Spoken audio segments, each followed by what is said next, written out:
اعوذ باللہ من الشیطان الرجیم بسم اللہ الرحمن الرحیم اللہم وفقنا لما تحب وترضى واجعل عاقبت امورنا خیرا ولا تکلنا الى انفسنا طرفت عین ابدا رب ادخلنی مدخل صدق واخرجنی مخرج صدق واجعل لی من لدنک سلطانا نصیرا۔ مناسبات، حالات اور واقعات میں چند اہم موضوعات ہیں جن کے متعلق آگاہی لازمی ہے۔ ان میں ملکی امور سے ہمارے اپنے پاکستان کے اندر جاری مسائل میں کماکان سب سے اہم مہم مسئلہ دہشت گردی کا ہے۔ گزشتہ ہفتے دہشت گردی کی سنگین کارروائیاں پاکستان کے اندر انجام پائی ہیں اور ان کے مقابلے میں افواج نے، فورسز نے جوابی کارروائیاں کی ہیں اور ہم آپریشنز بھی کیے ہیں، جن میں ایک بڑی تعداد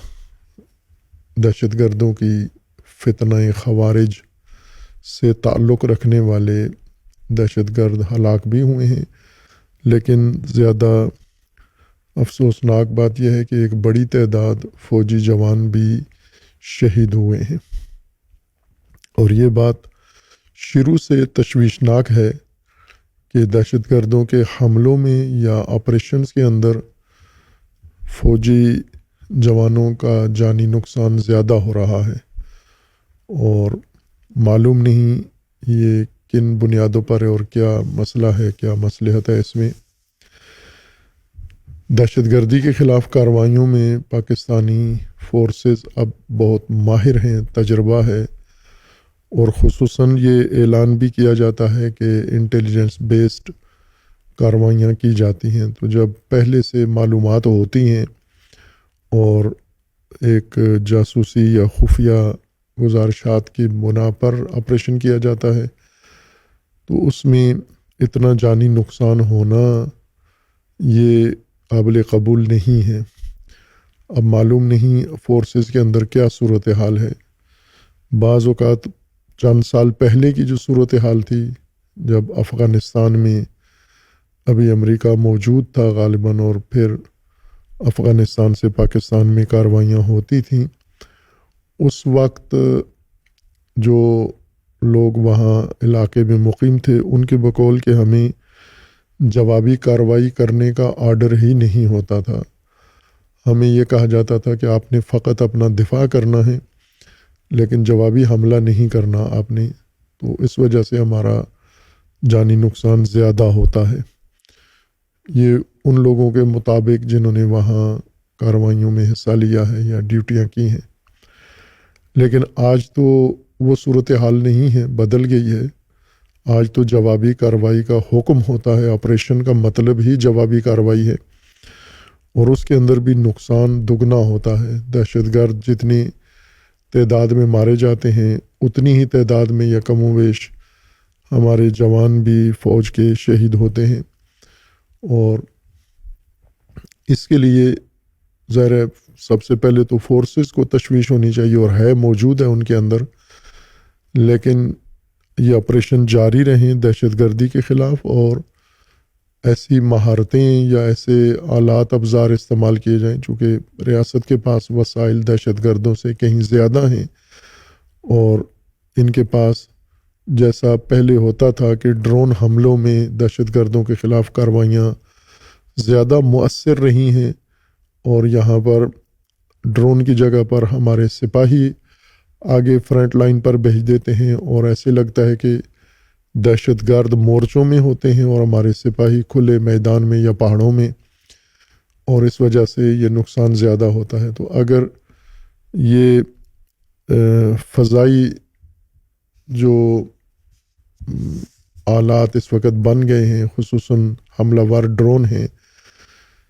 پاکستان اس میں کوئی نمایاں مقام نہیں رکھتا، شاید خود بھی نہیں بنا رہے ہم اور خرید بھی نہیں رہے، چونکہ ابھی تک ڈرون کا استعمال پاکستان نے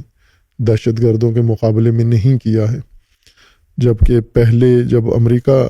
یہ کارروائیاں کرتا تھا تو اس نے ڈرون کے ذریعے ہی دہشت گردوں کے بڑے ٹارگٹ ہٹ کیے ہیں۔ تو فورسز کو یہ کمی اور کمزوری اپنی دور کرنی چاہیے اور اس جانی نقصان کو کم از کم حد تک پہنچانا چاہیے۔ خصوصاً پچھلے ہفتے جہاں ایک کارروائی ہوئی تھی اور اس میں ایک کمانڈو ایک دوسرے سپاہی کی جان بچاتے ہوئے شہید ہو گئے تھے اور ان کی بڑی تعریف تمجید ہوئی تھی، لیکن میرے خیال میں آرمی اور جنگی قوانین کے مطابق یہ شاید زیادہ مہارت کا کام نہیں تھا کہ آمنے سامنے جنگجوؤں کی جنگ ہو رہی ہے اور اس میں جنگجو ہمارے فوجی جوانوں کو گولیاں مار رہے ہیں اور اس کو بچانے والے کو بھی مار رہے ہیں، جبکہ ہماری فورسز اور ان کے پاس وسائل بھی موجود ہیں۔ تو یہ ایک افسوسناک پہلو ہے، اتنا زیادہ جانی نقصان ہونا روزانہ، آفیسرز بھی اور سپاہی بھی، ہر جان قیمتی ہے، ہر پاکستانی کی جان قیمتی ہے، ہر مسلمان کی، اور خصوصاً جو محافظین ہیں ملک بچانے والے۔ اس کے متعلق ایک پیش رفت یہ بھی آج ہوئی ہے کہ پاکستان نے جوابی کارروائی افغانستان پر کی ہے، کابل میں اور چند دیگر علاقوں میں۔ پاکستان نے ابھی تک اس کے بارے میں بیانیہ باقاعدہ جاری نہیں کیا، لیکن کابل نے اور طالبان نے بیانیہ جاری کیا ہے اور شدید اعتراض کیا ہے، احتجاج کیا ہے اور پاکستان کو ہمیشہ کی طرح دھمکی دی ہے جوابی کارروائی کے لیے۔ یہ حملہ ابھی میڈیا پہ خبریں متضاد گردش کر رہی ہیں کہ طالبان کے یا فتنہ خوارج کے سرغنے ولی محسود پر ہوا ہے اور وہ ہلاک ہو گیا ہے، اور بعض خبروں میں اس کی تردید کی جا رہی ہے افغانستان کی جانب سے کہ حملے میں وہ مارا نہیں گیا اور ابھی تک زندہ ہے وہ۔ بہرکیف پاکستان دہشت گردی کے مقابلے میں جو کارروائیاں جس طرح سے ہونی چاہیے اس طرح نہیں ہو رہی، اور اس کا ثبوت آج کی آئی ایس پی آر کی پریس کانفرنس ہے۔ افواج کے تعلقات عامہ کے سربراہ جنرل احمد شریف کا آج پشاور کے اندر اہم پریس کانفرنس تھی جو انہوں نے کی ہے، اور اس میں انہوں نے اس کے بارے میں متعدد پہلو بیان کیے ہیں، اور گویا ایک طرف کا اعتراف بھی تھا اس کے اندر کہ مؤثر طریقے سے دہشت گردی کے خلاف کارروائیاں جیسے ہونا چاہیے تھیں یا جیسے نیشنل ایکشن پلان کے اندر طے کیا گیا تھا اس طرح سے نہیں انجام پا رہی، اور اس کی راہ میں متعدد رکاوٹیں ہیں جن کی طرف انہوں نے اشارہ کیا ہے۔ ان کی پریس کانفرنس میں اور بہت ساری چیزیں ضمنی بھی آ گئی ہیں، اگر اس میں غور کیا جائے، تجزیہ کیا جائے تو سلامتی کے حوالے سے انہوں نے بہت بنیادی مسائل کی طرف نشاندہی کی ہے کہ پاکستان کو اس وقت جو سلامتی کا بحران درپیش ہے اور دہشت گردی ہو رہی ہے، اور خصوصاً خیبر پختونخوا میں اس کے پیچھے کون سے عوامل ہیں۔ افغانستان سے مسلسل پاکستان کے اندر کارروائیاں ہو رہی ہیں اور پاکستان بڑے دھیمے انداز سے افغانستان کو جواب دیتا ہے بات چیت کی حد تک، اور فقط زبانی کلامی خیر خواہانہ دوستانہ ماحول میں انہیں یہ کہتا ہے کہ اپنی سرزمین پاکستان کے خلاف استعمال نہ ہونے دیں، جبکہ جب سے طالبان قابض ہوئے ہیں کابل کے اوپر اور افغانستان کے اوپر، اور پیش بینی کی گئی تھی، ہم نے بھی اس وقت کے تجزیے میں بھی بتایا تھا کہ اب جب کہ یہ گروہ اور فرقہ آ گیا ہے افغانستان کے اوپر تو یہ ان کا پاکستانی دھڑا بھی مضبوط ہو جائے گا اور یہ اس کی مدد کریں گے، اور ایسا ہی ہوا۔ اگر اس دور کے یا اس وقت کے تجزیے کو نکال کے سنا جائے اور اسے پیش کیا جائے تو یہ باقاعدہ ہم نے اپنی معمول کی معلومات کی بنیاد پر یہ کہا تھا کہ جب ایک نظریاتی گروپ افغانستان کے اندر آ کے بیٹھا ہے تو یوں نہیں ہے کہ اس کے نظریاتی ونگ پاکستان میں یہ خاموش رہیں گے، بلکہ ان کے سلیپنگ سیل بیدار ہو جائیں گے، ان کا نیٹ ورک جو پہلے افغانستان کے حالات کی وجہ سے تقریباً یا پاکستان میں ان کے خلاف فوجی آپریشن کے نتیجے میں ڈیڈ ہو گیا تھا اور وہ خاموش تھا، ایکٹیو نہیں تھا، اسے دوبارہ ایکٹیو کر دیا جائے گا، اور باقاعدہ ہو گیا یہ کام اور پلاننگ کے ساتھ ہوا ہے، جس کی طرف فوج کے ترجمان نے بھی اشارہ کیا ہے، اور پہلے سے کئی لوگوں نے، کئی تجزیہ نگاروں نے اور مبصرین نے اس موضوع کی طرف اشارہ کیا تھا، اور وہی کچھ ہو رہا ہے۔ یہ غیب کی خبریں نہیں ہوتی، جو بھی انسان حالات کو دیکھے اور ماضی کو دیکھے، اس وقت کے موجود صورتحال کو دیکھے تو آسانی سے ہر آدمی اندازہ لگا سکتا ہے کہ یہ کچھ ہونے جا رہا ہے۔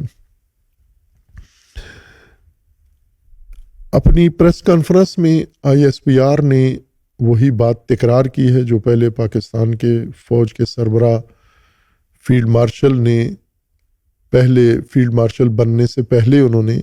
جب فوج کے چیف تھے تو ابھی بھی فوج کے چیف ہیں لیکن فیلڈ مارشل نہیں تھے، اب ہندوستان کے ساتھ جنگ ابھی شروع نہیں ہوئی تھی، تو اپنے چند اہم بیانات میں انہوں نے پاکستان کی سلامتی سے متعلق کچھ پوائنٹ بتائے تھے۔ ایک بہاولپور اپنی گفتگو میں انہوں نے بہت بنیادی نقطے بیان کیے تھے۔ اسلام آباد کے اندر اپنی ایک تقریر میں، ایک اجتماع کے دوران انہوں نے یہ باتیں کی تھی، اور اسی طرح پشاور میں اپنی ایک تقریر میں انہوں نے کھل کے یہ مسائل بیان کیے، اور اس میں ایک تو انہوں نے دہشت گردوں کی ماہیت و پہچان کے بارے میں کہا کہ یہ خوارج ہیں، یہ فتنہ خوارج ہے جو پاکستان میں پاکستان کی دہشت گردی کے خلاف اسٹریٹجی میں ایک بڑی پیش رفت سمجھی گئی تھی، کہ اس عنوان نے پوری حقیقت دہشت گردی کی ماہیت ساری کھول دی ہے، بیان کر دی، جو پہلے چھپی ہوئی تھی، پنہان تھی، انہوں نے اس کو کھول کے بیان کر دیا ہے عنوان خوارج اسے دے کر، اور وہی عنوان ابھی استعمال ہوتا ہے۔ پھر اس کے بعد انہوں نے یہ اشارہ کیا تھا کہ جب بھی ہم پاکستان میں دہشت گردی کے خلاف کوئی فیصلہ کرتے ہیں، جیسے عزم استحکام آپریشن کا جب فیصلہ کیا گیا حکومت اور فوج نے مل کر، تو فوراً اس کے مقابلے میں رد عمل میں شدید رد عمل ظاہر ہوا، سیاسی اور مذہبی جماعتیں میدان میں آ گئیں اور انہوں نے دھمکی دینا شروع کر دی کہ اگر افواج نے خیبر پختونخوا میں ان دہشت گردوں کے خلاف یہ آپریشن کیا تو یہ لوگ دہشت گردوں کا ساتھ دیں گے اور فوج کی مخالفت کریں گے اور عوام فوج کے خلاف نکل آئیں گے۔ ان کے اپنے دلائل تھے، اور ان جماعتوں نے کیا جن کے نمائندے پارلیمنٹ میں موجود ہیں، جن کے نمائندے صوبائی اسمبلیوں میں موجود ہیں، بلکہ صوبائی اسمبلی میں ان کی حکومتیں ہیں، انہوں نے یہ احتجاج کیا اور کھل کے سامنے آئے، اور اس کی طرف فیلڈ مارشل صاحب نے اس وقت اشارہ کیا تھا کہ جب بھی ہم دہشت گردی کے خلاف فیصلہ کن اقدام کا سوچتے ہیں تو ہمارے مقابلے میں ایک منظم گٹھ جوڑ آ جاتا ہے، سیاسی اور مذہبی منظم گٹھ جوڑ آ جاتا ہے ہمارے مقابلے میں۔ یہی بات آج ایس پی آر نے بھی کی ہے، ان کے سربراہ نے، ڈائریکٹر جنرل نے، کہ فوج کے ترجمان اعلیٰ نے، کہ خیبر پختونخوا میں بالخصوص انہوں نے کہا ہے کہ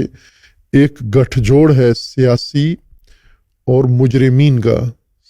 دہشت گردوں کا، سیاستدانوں کا، سیاسی جماعتوں کا اور مجرمین کا، جو جرائم پیشہ لوگ ہیں، ان تین فریق کا ایک منظم گٹھ جوڑ ہے جو ہمیں خیبر پختونخوا میں کارروائی کرنے نہیں دیتا۔ ان کی پریس کانفرنس کے اہم نکات ہیں جو وہ یہاں پریس کانفرنس جو خبر میں آیا ہے، جس کی انہوں نے باقاعدہ خبر نشر کی ہے، میرے سامنے ہے۔ اس میں اہم چیز جو انہوں نے بیان کی ہے وہ یہ کہ ایک تو نیشنل ایکشن پلان پر عمل نہیں ہوا، اور یہ بہت اہم نقطہ ہے کہ نیشنل ایکشن پلان جو 2014 میں دہشت گردی کے مقابلے کے لیے حکومت وقت نے اور افواج نے اور اسٹیبلشمنٹ نے بن مل کے سیاسی جماعتوں کی شمولیت اور رضایت سے بنایا تھا، اور اس پر عمل درآمد نہیں ہوا۔ اور دوسرا یہ کہ 2021 میں اس نیشنل پلان پر نظر ثانی کی گئی ہے اور اس کی شقیں مدغم کر کے اس کو بہتر کیا گیا ہے، اور 14 نکات اس کے بیان کیے گئے ہیں۔ 2014 میں 20 نکات تھے اور 2021 میں اس کے 14 نکات متعین کیے گئے ہیں، لیکن فوج کے ترجمان کے بقول کے دونوں پر عمل درآمد نہیں ہوا۔ ان کے بیان میں یہ وضاحت و صراحت تھی کہ 20 پوائنٹ میں سے صرف 1 پوائنٹ پر عمل ہوا ہے، اور وہ جو فوج کا حصہ بنتا تھا کہ دہشت گردوں کا مقابلہ کرنا ہے، ان کا صفایا کرنا ہے، ان کے ساتھ مذاکرات نہیں کرنے، صرف اس شق پر حملہ ہوا ہے جس کے بارے میں انہوں نے معلومات دی ہیں، اور اس معلومات کے مطابق فوج نے 2024 میں جو آپریشن کیے ہیں، 14,535 آپریشن خیبر پختونخوا میں دہشت گردوں کے خلاف کیے گئے ہیں، اور روزانہ 40 آپریشن ڈیلی بنتے ہیں۔ اسی طرح انہوں نے یہ بھی اعداد و شمار دیے ہیں کہ 2024 میں ان 14,000 آپریشنز کے اندر 7,069 دہشت گردوں کو مارا گیا ہے، جہنم واصل کیا گیا ہے، اور 577 دہشت گردوں نے مارے ہیں، جس میں فورسز بھی ہیں، عوام بھی ہیں، اور دیگر افراد بھی قیمتی جانیں انہوں نے، یعنی 769 آدمی فوج نے ان کے مارے ہیں، اور 577 انہوں نے فوجیوں سمیت پاکستانی عوام بھی اور دیگر طبقات کو شہید کیا ہے۔ تو یہ تناسب بہت ہی تشویشناک تناسب ہے کہ 769 ان کے اور 577 مقابلے میں دوسری طرف سے یہ بڑا جانی نقصان ہے، اس کو کم کیا جا سکتا ہے۔ اسی طرح انہوں نے 2025 میں بھی بیان کیا ہے کہ 2025 سے 15 ستمبر تک 10,115 آپریشن کیے گئے ہیں، یومیہ 40 آپریشن، اور ان کے اندر 917 دہشت گرد یہ واصل جہنم ہوئے ہیں، جن کی یومیہ تعداد 3.5 بنتی ہے۔ اور اسی طرح انہوں نے جواباً جو کارروائی کی ہے، جس میں پاک فوج کے 311 افسران و جوان شہید ہوئے ہیں، پولیس کے 73 اہلکار اور 132 معصوم شہری بھی شکار ہوئے ہیں، یعنی 516 قیمتی جانیں اس کے مقابلے میں شہادت جنہوں نے پائی ہے۔ اسی طرح انہوں نے اعداد و شمار کے ساتھ بتایا ہے کہ یہ شق جو نیشنل ایکشن پلان کے اندر تھی، اس پر ہم نے بخوبی عمل کیا ہے، لیکن اس کے علاوہ باقی جو امور تھے جو صوبائی حکومت اور وفاقی حکومت اور دیگر اداروں سے مربوط کام تھے، سیاستدانوں سے، وہ کسی شق پر عمل نہیں ہوا۔ نیشنل ایکشن پلان بالکل اسی طرح دھرے کا دھرا رہا، جو انہوں نے بڑا سبب قرار دیا ہے دہشت گردی کے فروغ کا، دہشت گردی کے پنپنے کا۔ اور انہوں نے دہشت گردی، ایک تو ایکشن پلان پر عمل نہیں ہوا، دوسرا دہشت گردی کے معاملے میں سیاست کی گئی ہے، اور قوم کو سیاسی، یعنی اس ایشو کو سیاسی بنا کر اس پر سیاست کی گئی ہے۔ یعنی جب بھی آپریشن کی بات افواج نے کی ہے تو سیاسی جماعتوں نے اور سیاسی لیڈرشپ نے اس کو سیاسی مسئلہ قرار دے کر، اور کچھ اس کی مخالفت میں آ گئے اور کچھ اس کے بارے میں تشویش کا شکار ہو گئے، تو اس موضوع کو، سلامتی کے موضوع کو اور دہشت گردی کو سیاسی بنا دیا۔ اور یہ درست تجزیہ ہے، ایسا ہی ہے کہ دہشت گردی اور فرقہ واریت دونوں سیاسی مقاصد رکھتے ہیں۔ اسی تناظر میں دہشت گردی کے ضمن میں فرقہ واریت کا بھی بیان کروں گا ماجرا، خصوصاً جو گلگت میں واقعہ پیش آیا ہے گزشتہ ہفتے، اس کے تناظر میں، کہ دونوں کو سیاسی طور پر دیکھا جاتا ہے اور سیاسی موضوع بنا دیا جاتا ہے، اور پھر سیاستدان جس طرح سے سیاست کرتے ہیں اسی طرح سے ان دونوں معاملات کو دیکھا گیا ہے۔ تیسری چیز جو انہوں نے بیان کی ہے کہ بھارت کا افغانستان کو دہشت گردی کے لیے بیس کیمپ کے طور پر استعمال کرنا ہے، اور اس وقت افغانستان کے وزیر خارجہ متقی خان یہ بھارت میں موجود ہیں، بائیں کہ ان پر سفری پابندیاں ہیں، یہ کالعدم ہیں اور یہ سفر نہیں کر سکتے کسی بھی ملک کا، لیکن بھارت یہ گئے ہیں اور وہاں ابھی موجود ہیں۔ بھارت کے ساتھ ان کے روابط بڑھ رہے ہیں پاکستان کے مقابلے میں، اور بھارت نے فتنہ خوارج کو، دہشت گردوں کو، طالبان کو باقاعدہ منظم کیا ہے، وسائل دیے ہیں پاکستان کے خلاف، اور طالبان حکومت جو موجود ہے افغانستان میں وہ باقاعدہ بھارت کو یہ موقع دے رہی ہے کہ پاکستان میں کارروائیاں کرنے والے دہشت گردوں کو بھارت ٹریننگ بھی دے، وسائل بھی دے، پیسہ بھی دے، اسلحہ بھی دے، اور وہ بھرپور طریقے سے دونوں حکومتیں طالبان کی اور ہندوستان کی مل کر پاکستان کے خلاف دہشت گردی کا یہ نیٹ ورک چلا رہے ہیں۔ اور چوتھی چیز جو انہوں نے بیان کی ہے کہ افغانستان میں دہشت گردوں کو جدید ہتھیار دیے جا رہے ہیں۔ یہ جدید ہتھیار وہ بھی ہیں جو نیٹو کے امریکہ چھوڑ کے گیا ہے طالبان کے حوالے کر کے، اور اس کے علاوہ وہ بھی ہیں جو ہندوستان باقاعدہ افغانستان میں پہنچا رہا ہے، اور پاکستان کے خلاف یہ جدید ہتھیار استعمال ہو رہے ہیں۔ اور سب سے اہم پوائنٹ اس کے اندر یہ ہے کہ دہشت گردی کو مقامی و سیاسی پشت پناہی حاصل ہے۔ مقامی طور پر یعنی خیبر پختونخوا کے اندر خیبر پختونخوا کے سیاستدان، سیاسی جماعتیں، سیاسی لیڈرشپ، اور اسی طرح ان کو باقی جو قوم پرستانہ تنظیمیں ہیں، نیٹ ورک ہیں، ان کی طرف سے دہشت گردوں کو باقاعدہ پشتیبانی ہوتی ہے، ان کی پشت پناہی ہوتی ہے، مدد ہوتی ہے ان کی۔ اور اسی طرح انہوں نے یہ بھی ذکر کیا ہے کہ اس پشتیبانی میں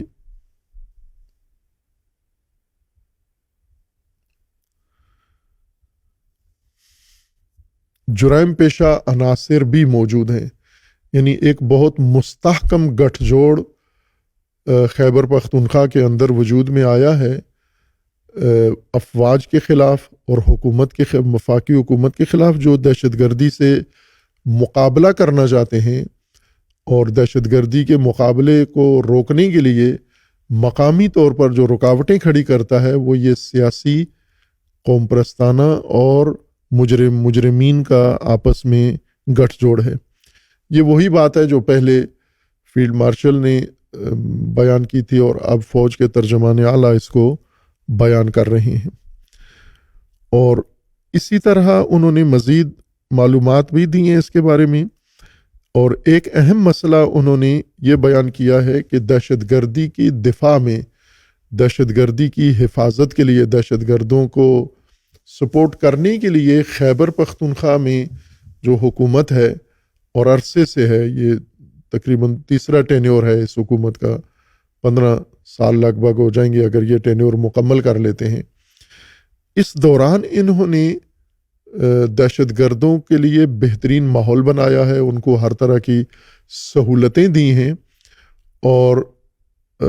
جو خیبر پختونخوا کی حکومت ہے تحریک انصاف کی، انہوں نے اپنے لیڈرشپ کے حکم پر طالبان کو اور دہشت گردوں کو باقاعدہ پاکستان بلایا ہے، انہیں یہاں پر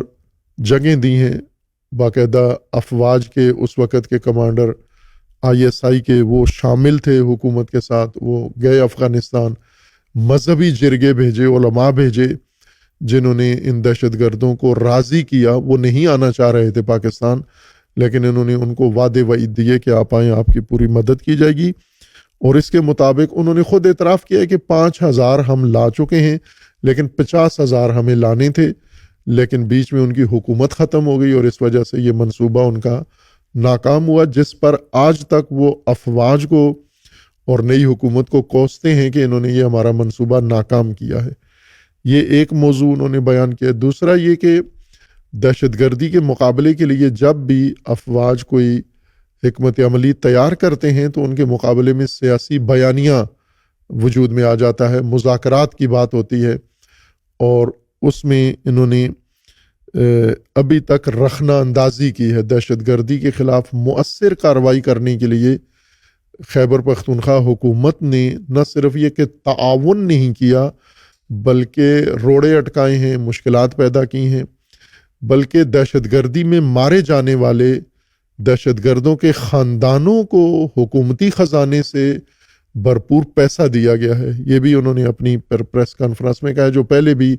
خبروں میں آتا رہا ہے، اور انہوں نے کھل کے اس بات کا اظہار کیا تھا۔ سابقہ وزیر اعظم جنہیں ابھی ہٹا دیا ہے پارٹی نے، انہوں نے کھل کے اعلان کیا تھا کہ ہم دہشت گردی کے متاثرین کو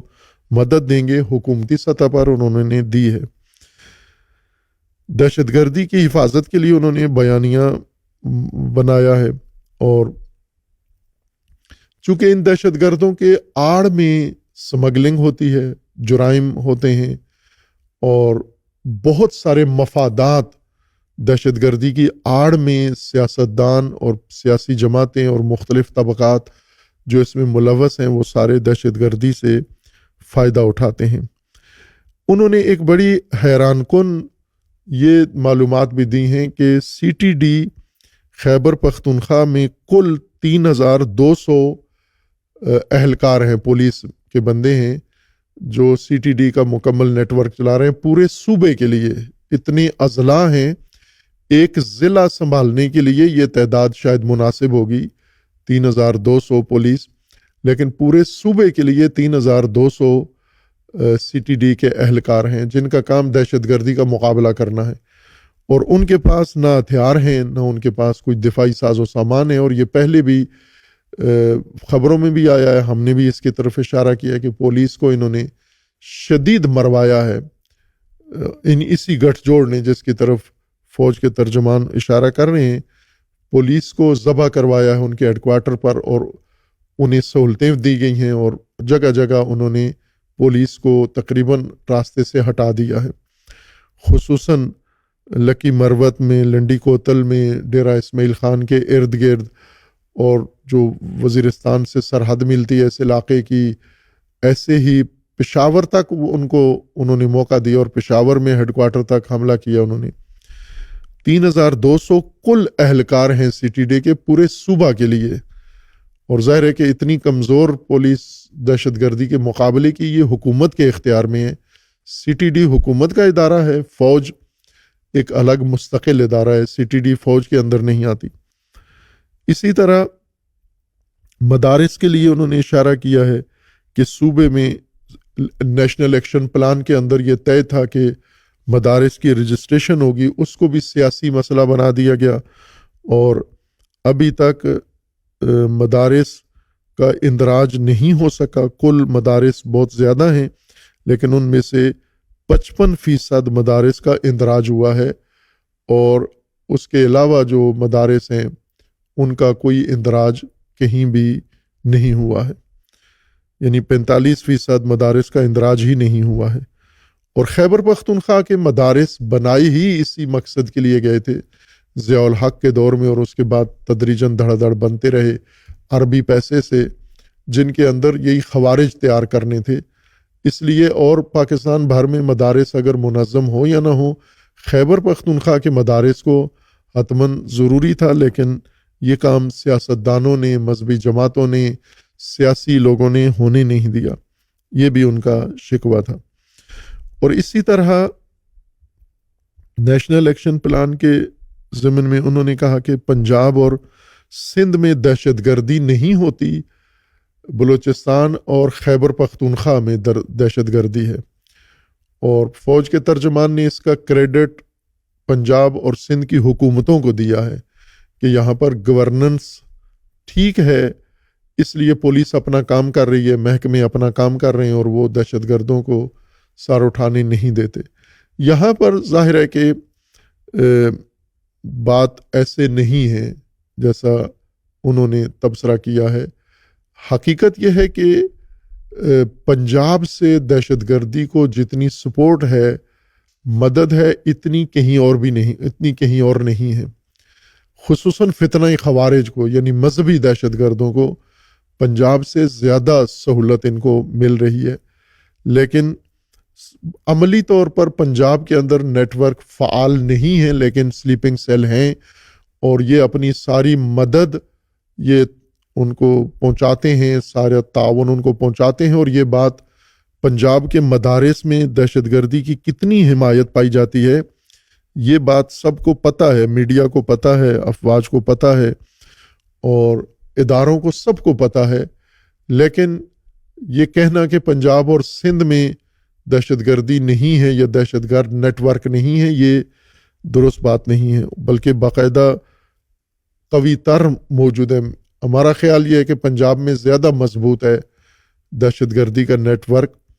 لیکن ان کے کارروائیاں ابھی پنجاب میں نہیں ہو رہی، سندھ میں نہیں ہو رہی، بلکہ بلوچستان اور خیبر پختونخوا میں ہو رہی ہیں. تو اس کا مطلب یہ نہیں ہے کہ یہاں چونکہ حکومتی نظام بہت آئیڈیل ہے اس وجہ سے ہو رہا ہے، بلکہ یہ دہشت گردوں کی اپنی پالیسی ہے کہ انہوں نے پنجاب کو اپنی پشت پناہی کے لیے، سپورٹ کے لیے رکھا ہوا ہے. خیبر پختونخوا کی دہشت گردی ساری خیبر پختونخوا سے مینٹین نہیں ہوتی، بلکہ خیبر پختونخوا کی دہشت گردی کراچی سے بھی اس کو وسائل ملتے ہیں، لاہور سے بھی اس کو وسائل ملتے ہیں، افرادی قوت ملتی ہے اور اسی طرح ان کو پیسہ ملتا ہے، ان کو باقی سپورٹ ملتی ہے. اور یہی جو ہم دیکھیں کہ جس طرح فیلڈ مارشل صاحب نے اشارہ کیا ہے، فوج کے ترجمان نے اشارہ کیا ہے کہ جب ہم کوئی ایکشن لینا چاہتے ہیں تو ہمارے مقابلے میں ایک گٹھ جوڑ آ جاتا ہے. یہ گٹھ جوڑ خیبر پختونخوا میں مضبوط نہیں ہے، پنجاب میں زیادہ مضبوط گٹھ جوڑ ہے. یہ جن طبقات کی طرف اشارہ کیا گیا ہے یا جو اصل بانی ہیں اس فتنے کے، فتنہ خوارج کے، یہ پنجاب میں دوسروں سے زیادہ مضبوط ہیں اور سندھ میں بھی مضبوط ہیں. یہ اسی طرح ایک اور نقطہ انہوں نے اشارہ کیا ہے کہ اس وقت خیبر پختونخوا میں دہشت گردی اور اس کے نتیجے میں یہ جتنی شہادتیں ہیں ان کا ذمہ دار انہوں نے ایک سیاستدان کو قرار دیا ہے. ایک سیاستدان کی ہٹ درمی اور اس کی منفی سیاست کی بھینٹ چڑھ رہے ہیں. یہ جو تقریباً 700 افراد انہوں نے ذکر کیے ہیں، 755 کتنے جو شہید ہوئے ہیں خیبر پختونخوا کے اندر گزشتہ سال، یہ انہوں نے کہا ہے کہ یہ اس سیاستدان کی ضد اور اس سیاستدان کی ہٹ درمی جو ابھی جیل میں ہے ان کا اشارہ اپنے ہی لانچ کردہ سیاستدان کی طرف ہے جو کھیل کی دنیا سے فوج ہی اس کو نکال کے لائی اور اس کو لیبارٹری میں تیار کیا، سیاستدان بنایا، لیکن وہ روبوٹ صحیح تیار نہیں ہوا، خطرناک ہو گیا اور جب اس میں فنی خرابی پیدا ہوئی انہوں نے اس کو ہٹانا چاہا تو اس نے ان کو چیلنج کیا کہ میں خطرناک ہو جاؤں گا، اور بنانے والوں کے لیے سب سے زیادہ خطرناک ہوا، پوری قوم کے لیے خطرناک ہوا، ملک کے لیے خطرناک ہوا، لیکن فوج کے لیے سب سے زیادہ خطرناک ہوا. اور ظاہر ہے کہ یہ اعتراف کرنا چاہیے ہمارے اسٹیبلشمنٹ کو، اس غلطی کا کھول کے انہیں کہنا چاہیے اور اس بابت اگر انہیں معذرت کریں پوری قوم سے، معافی مانگنی چاہیے کہ یہ غلطی انہوں نے کی ہے. اور پھر اس کے بعد اس کو لانے میں کتنا قوم کا نقصان ہوا اور اس کو ہٹانے میں کتنا نقصان ہو رہا ہے اور ابھی بھی ہو رہا ہے. اور ابھی بھی آج جو دہشت گردی ہے، مثلا کل جو فوجی جوان شہید ہوئے ہیں جن کے جواب میں پاکستان نے افغانستان پہ اٹیک بھی کیا ہے اور جن کے جواب میں پریس کانفرنس میں بھی یہ حقائق بیان کیے جا رہے ہیں، یہ اسی سیاستدان کے اعمال کا نتیجہ ہے جو شہادتیں ہو رہی ہیں اور سب کچھ ہو رہا ہے. بہرکیف یہ تجربہ کیا ہے ہماری افواج نے سیاست میں، چونکہ شروع سے سیاست میں ہماری افواج کا ہی قبضہ رہا ہے، خصوصاً ایوب خان سے لے کر آج تک، خواہ جمہوری حکومت انتخاب ہو کر آئی ہو یا نہ، یا خود جرنیل فوجی کوئی ڈائریکٹ آ کے مسند پہ بیٹھا ہو، اصل اقتدار تو فوج کے پاس ہی رہتا ہے اور حکومتوں کو بھی وہی چلاتے ہیں. جیسے موجودہ حکومت ہائبرڈ حکومت کہا جاتا ہے، ہائبرڈ نظام یعنی ترکیب ہے جس میں جمہور کے منتخب پارلیمانی نظام کے نمائندے بھی ہیں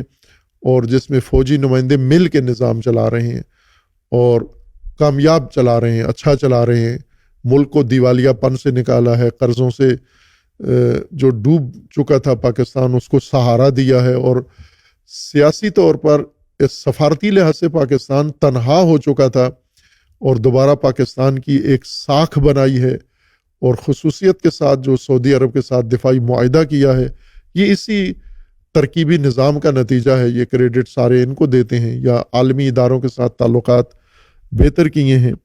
انہوں نے امریکہ کے ساتھ اپنے تعلقات بہتر کیے ہیں، یہ سب ان کو کریڈٹ جاتا ہے کہ یہ مخلوط نظام یا دوسرے لفظوں میں فوجی جمہوریت یہ کامیاب جا رہی ہے، سول جمہوریت سے فوجی جمہوریت زیادہ موفق کام کر رہی ہے۔ لیکن یہ سب کچھ کرنے کے باوجود بھی جو اپنی سابقہ غلطی ہے اس کا ازالہ نہیں کیا گیا، وہ غلطی ابھی تک باقی ہے۔ جب تشخیص دے دیا گیا کہ یہ غلطی ہوئی تھی تو اس کو مکمل طور پر ختم کرنا تھا سیاسی لحاظ سے، لیکن پھر بھی اس کو باقی رکھا گیا، اور 2024 کے الیکشن میں مزید ان کی ڈوپنگ کروائی گئی، اور مزید جس وجہ سے آج یہ شکوہ پیدا ہو رہا ہے کہ خیبر پختونخوا کی حکومت کوئی تعاون نہیں کر رہی بلکہ ایسی سیاست اختیار کر رہی ہے جو ملک کے لیے سلامتی کے لیے مضر ہے۔ خیبر پختونخوا میں جو ایک پیش رفت ہوئی ہے گزشتہ ہفتے، وہ یہ کہ معروف شخصیت خیبر پختونخوا کے امین گنڈاپور، ان کو وزارت اعلیٰ سے ان کی پارٹی نے، بانی نے، پاپولر نے ہٹا دیا ہے، اور ان کی جگہ پر ایک نئے جوان وزیر اعلیٰ کو نامزد کیا گیا ہے، آفریدی کو۔ اور ابھی تک یہ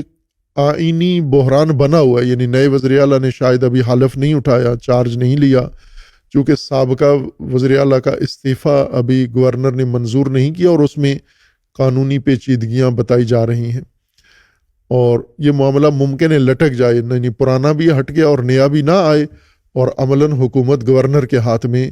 رہے گی، یہ بھی اندیا دیا جا رہا ہے۔ بہرکیف اس موقع پر پارٹی نے اپنا وزیر اعلیٰ بدلا ہے۔ وہ وزیر اعلیٰ جو جب سے آیا ہے تو سوال تھا کہ اس طرح کا وزیر اعلیٰ، اس طرح کی شخصیت غیر سنجیدہ، یہ ایک صوبے کی امارت کے لیے، وزارت اعلیٰ کے لیے کیوں بنائی گئی ہے، جن کا ماضی کا کریکٹر ہر حوالے سے ایسا تھا کہ اتنی بڑی ذمہ داری یا صوبہ ان کو نہیں سونپنا چاہیے تھا، لیکن اس سیاسی گٹھ جوڑ میں ہوا یہ کام۔ انہوں نے حکومت میں آ کر بہت سارے ناسنجیدہ، غیر سنجیدہ کام کیے ہیں، دھرنے نکالے،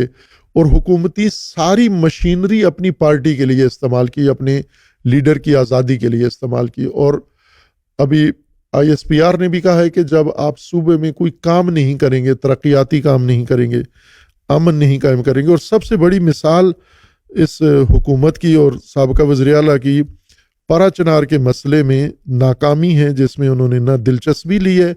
بلکہ ان کی آئیڈیو لیک ہوئی تھی کہ کسی نے انہیں کہا کہ پارا چنار میں حالات بہت خراب ہیں، تو انہوں نے کہا کہ پارا چنار کو چھوڑو، جو ہم نے کر دیا ہے کافی ہے، ابھی آپ اسلام آباد دھرنے اور ریلی کا سوچو آپ۔ یہ ان کی خود اپنی زبان سے یہ باتیں تھیں، اور ظاہر ہے کہ ان کی کچھ عادتیں بھی تھیں جو ایک گورنر یا ایک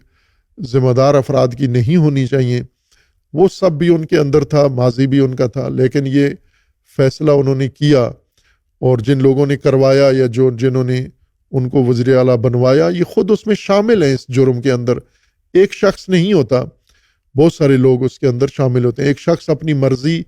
کہیں بھی نہیں ٹھونس سکتا جب تک اس کو تعاون پارٹی کی طرف سے، حکومت اور اسٹیبلشمنٹ کی طرف سے نہ ملے۔ تو یہ انہوں نے فیصلہ کیا، بالآخر اسے جو ٹاسک دیا تھا پارٹی نے وہ ان سے پورا نہیں ہوا۔ انہوں نے ٹاسک ان کو دیا تھا کہ فوج کے ساتھ ٹکر لینا، حالات کو خراب رکھنا، صوبے کے، مرکز کے، وفاق کے، یہ ان کے لیے تھا، لیکن وہ نہیں ہوا، اور پھر پارٹی کے اندر بہت ساری بدمزگی پیدا ہوئی۔ پاپولر کی بہنیں سیاست میں آئیں، ان کی زوجہ سیاست میں آئی، ان کے بی ٹیم جو وکلاء کی ہے وہ سیاست میں رہے۔ بہرکیف پارٹی کے اندر ایک کھچڑی بنی ہوئی ہے اور شدید قسم کا بحران اور بھونچال ہے، اور یہ وزیر اعلیٰ جو انہوں نے پہلے بلایا تھا اسی کی بھینڈ چڑھا ہے۔ اب نیا وزیر اعلیٰ آیا ہے، نیا وزیر اعلیٰ کے بارے میں بھی اخباروں میں یہ لکھا گیا ہے کہ یہ ایک جنگجو وزیر اعظم ہے، وزیر اعلیٰ ہے، چونکہ پہلا پارٹی کے اندر سب سے بڑا جنگجو سمجھا جاتا تھا امین گنڈا پور کو، چونکہ ان کی تصویریں بے بال بھی، سٹائل بھی ان کا، مونچھیں، زلفیں، گھوڑے پہ بیٹھنا، گھوڑا سواری، نیزہ بازی، اور باقی ان کا انداز، ان کی آواز، ان کے ڈائلاگ، یہ ایسے لگتے تھے کہ یہ فوج کو تگنی کا ناچ نچائیں گے، لیکن ایسا ہو نہیں سکا، بلکہ خود رقص کیا انہوں نے۔ جب بھی انہوں نے ریلی نکالی تو ریلی ختم کر کے بیچ میں چھوڑ کے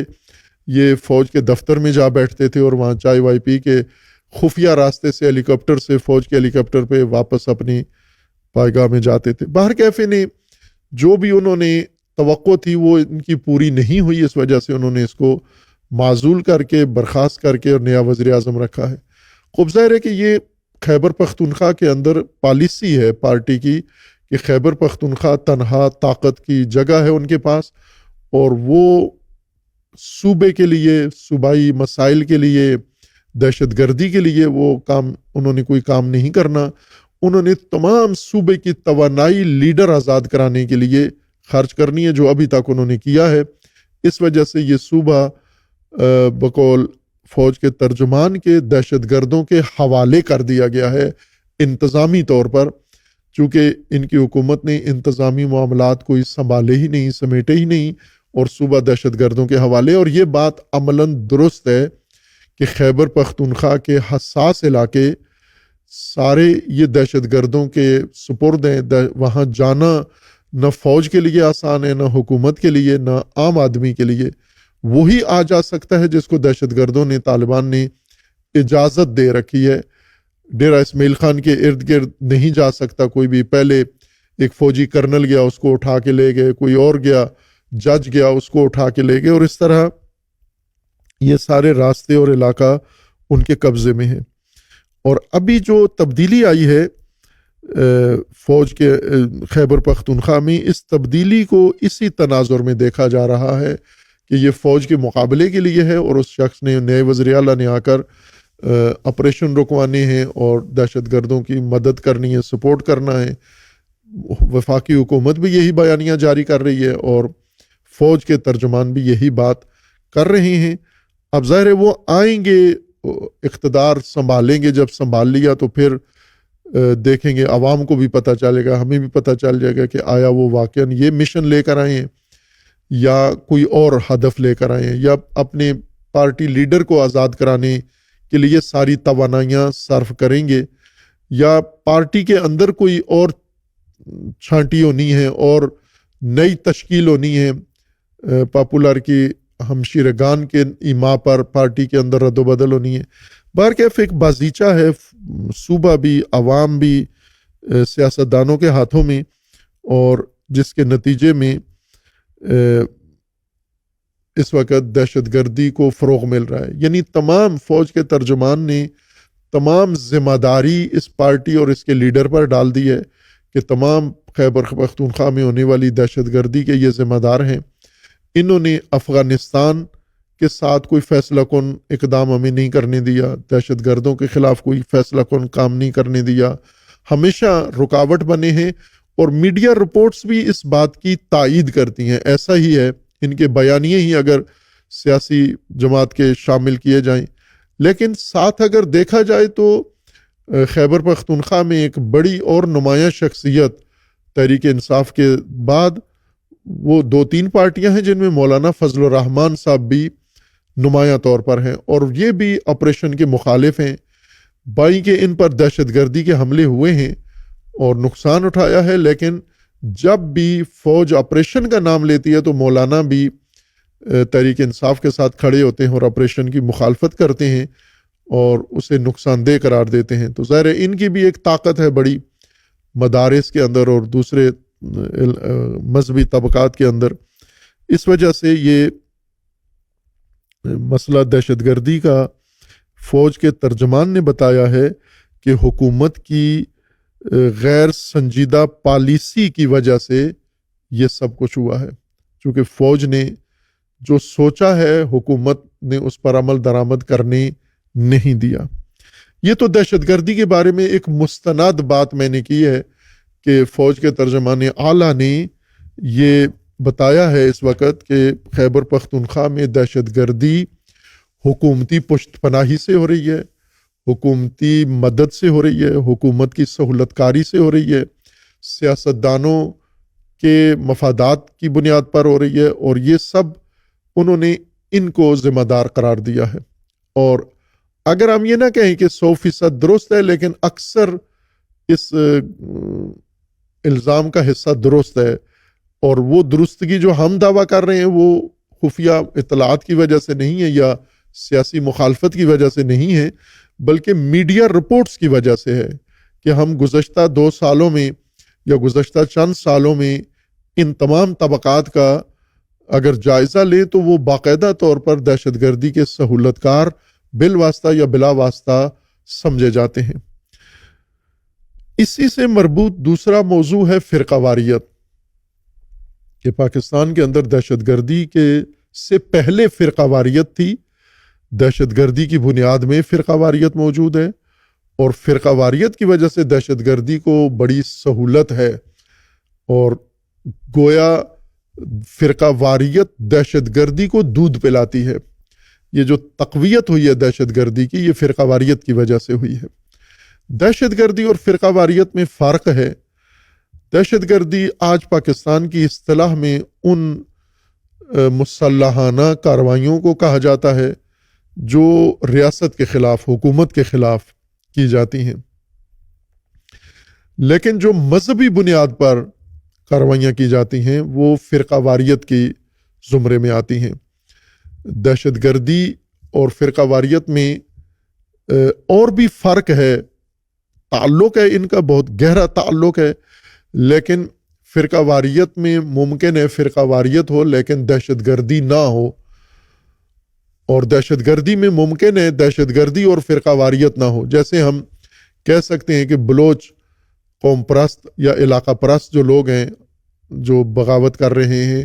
یہ غیر مذہبی لوگ ہیں، یہ نیشنلسٹ ہیں، یہ کمیونسٹ ہیں. مذہب سے کوئی، کسی فرقے سے ان کا کوئی تعلق نہیں ہے،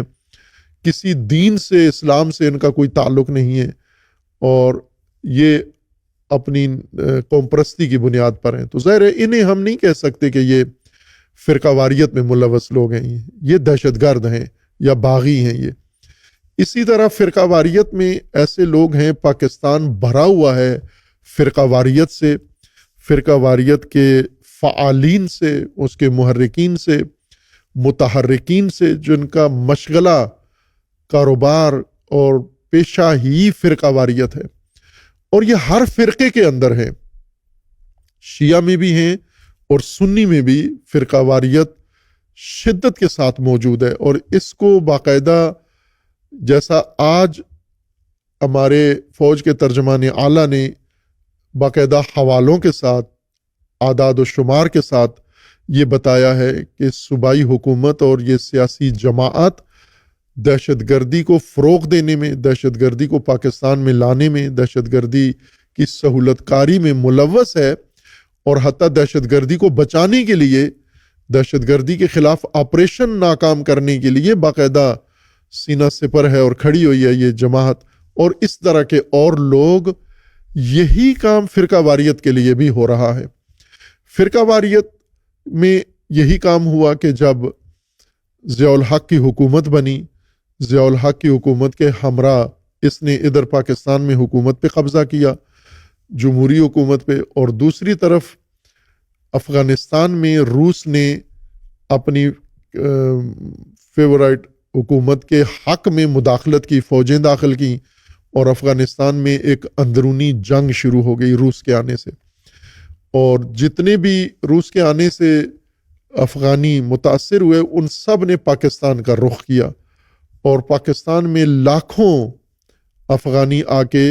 آباد ہو گئے. ظاہر 30-40 لاکھ یا اس سے بھی زیادہ افغانی افغانستان چھوڑ کے پاکستان آ گئے اور انہوں نے روس کے خلاف جنگ کے لیے پاکستان کو استعمال کیا. اور چونکہ روس تھا افغانستان میں، روس امریکہ کا حریف تھا اس وقت، روس سوویت یونین تھا، اور سوویت یونین جو بڑی سلطنت، دنیا کی سب سے بڑی سلطنت اور طاقتور سلطنت تھی، وہ ملوث تھی اس حملے کے اندر جس نے امریکہ کو ویتنام میں شکست دی تھی اور دلوائی تھی. اب امریکہ کو بدلہ لینا تھا افغانستان میں سوویت یونین سے، لہٰذا فوراً امریکہ آ گیا ان افغانیوں کی پشت پر اور پاکستان کو ایک چھونی میں تبدیل کر دیا.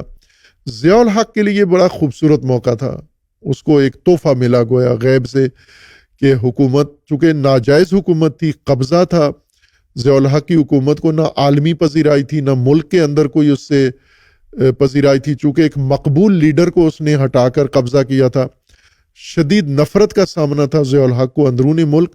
لیکن افغان جنگ نے اس کو بڑا سہارا دیا اور اس نے امریکہ کو ملک سارا امریکہ کے سپرد کیا، اور امریکہ نے پاکستان کو چھونی بنا لیا. اور ضیاء الحق نے بھی جہاد